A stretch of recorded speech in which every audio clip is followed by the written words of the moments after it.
Of companies in the UK are trying out a 4-day work week. Staff will be allowed to work 32 hours a week during the 6-month trial period. Other countries have also tried it out, and the results seem to be promising. Well, NIU Professor of Management Mahesh Subramony joins us now to talk about the pros and cons of a 4-day work week. Professor, thanks for being with us. On the face of it, man, I would think this has a lot of appeal here, but it hasn't happened yet. Do you think the 4-day work week's time is finally arrived? Well, thanks for having me here. I think there definitely are pros and cons of the 4-day week. I would say one of the big positives is that companies are really looking to attract, engage, and retain talent. So has the time come? This is as good as it gets, I think, from a talent perspective when it comes down to attracting good people and keeping them. I mean, it would seem for a lot of people, I mean, right now, it's a no-brainer because so many people are working from home. That seems like it's going to be a trend moving forward here. But I would think you'd need critical mass here, nationwide buy-in. Is that what has to happen for it to stick? That's one way to think about it. So the UK experiment or Iceland experiment, for instance, is really top-down, the government deciding and, companies deciding to be part of a pilot program. But I think in the United States, we do things a little different. So I'm assuming that there will be multiple experiments that will take on.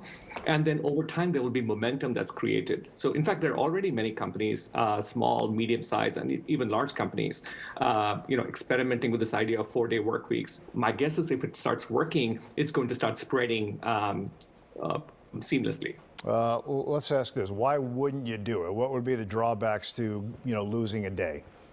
Yeah, so one of the interesting things to remember is that the 4-day work week within the United States seems to, you need to take a look at the exempt population and the non-exempt population. So that folks like, salaried employees, even if you have a 32-hour work week, it doesn't really mean that you're only working 32 hours. You might actually end up working more hours and you won't earn any overtime for that anyway, right? So that sort of brings us to the hourly workforce. So if with the hourly workforce, you have a 4-day work week, one of the big drawbacks might be labor cost. So as opposed to having, 4 guys work for you, or 4 people work for you, you now have to work for, you need to have 5 people work for you in order to make up the same number of hours, or you need to give them overtime. So labor costs would actually definitely go up if it comes down to hourly workers.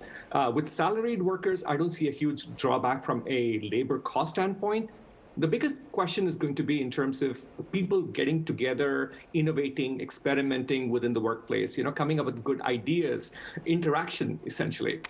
And would that opportunity be lost if we went down from 5 days to 4 days? I think that's the question. We talked about the UK experimenting on this. France, I guess, has too.